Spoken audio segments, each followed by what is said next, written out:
I'm Rose. I'm a CODA. That means a child of deaf. So practically, I grew up in a deaf home, was so interesting and amazing. Both my parents were deaf, so our language was sign language. Raising hands and doing stuff. Um, and then I grew up and I joined this hearing community, and things were different. So when I go home, I'm in a different community. When I come and socialize with guys, it's a different community. So there was a bit of a clash. So and then I remember the first time I had, I think it was music or something, and I'm like, that must be really interesting. I wish my mom can hear that.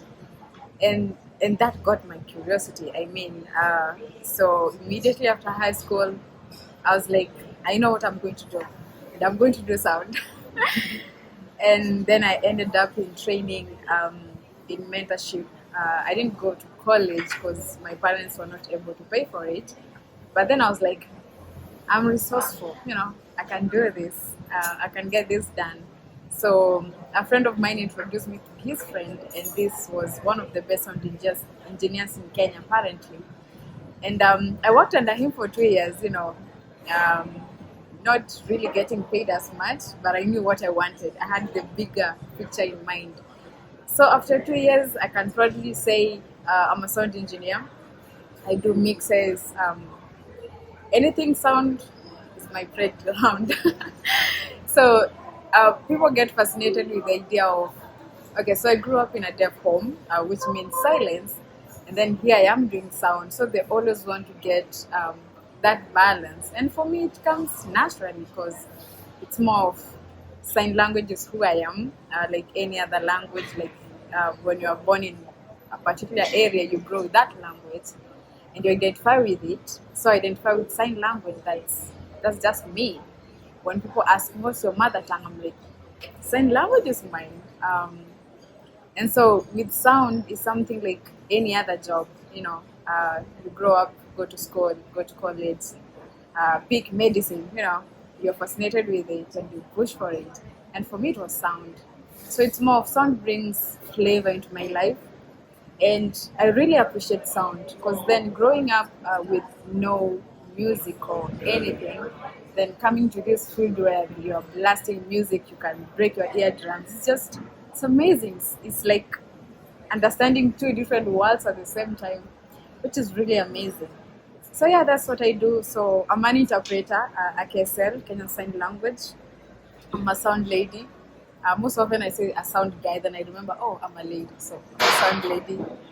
And those are the things I do. I work for my church, which I've been going for the last, I think, 4 years. So I do sound at the church, and I'm leading the deaf community in the church. So I'm the deaf coordinator of the church. So you get that balance. So I'm in the deaf, and then I'm in the sound. And the deaf community is my family.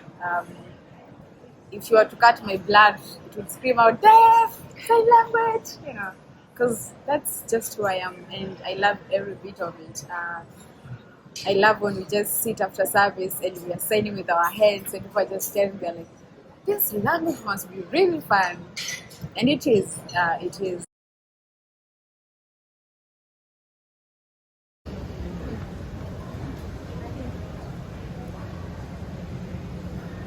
You don't have to be confined where you are born or raised. You can always expand. You can always reach limits. You can always aim higher. You can always achieve anything you put your mind into it. And always step out to help. I believe I was born in a deaf family for a reason, and I believe everyone was born where they are for a reason. And my reason is to make sure I work with the deaf that I know, because now I'm working with the youths, deaf youths at my church, and we have amazing projects going on. We are now partnering with an organization that literally translates the Bible into sign language. And this is a nice, initiative people can always step out to do. It's not only for the deaf, but any groups in where you are born or where you live, where you associate with your people. and it's amazing. And I get to play a part in it. I get to interpret these Bible stories into sign language and share them among my youth group. It's really amazing. So you can always do more. There are so many opportunities, so many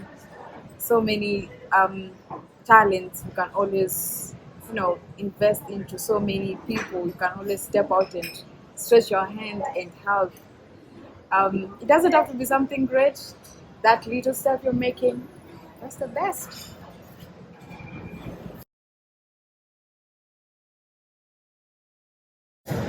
So, what comes to mind when I think of a Kenyan woman?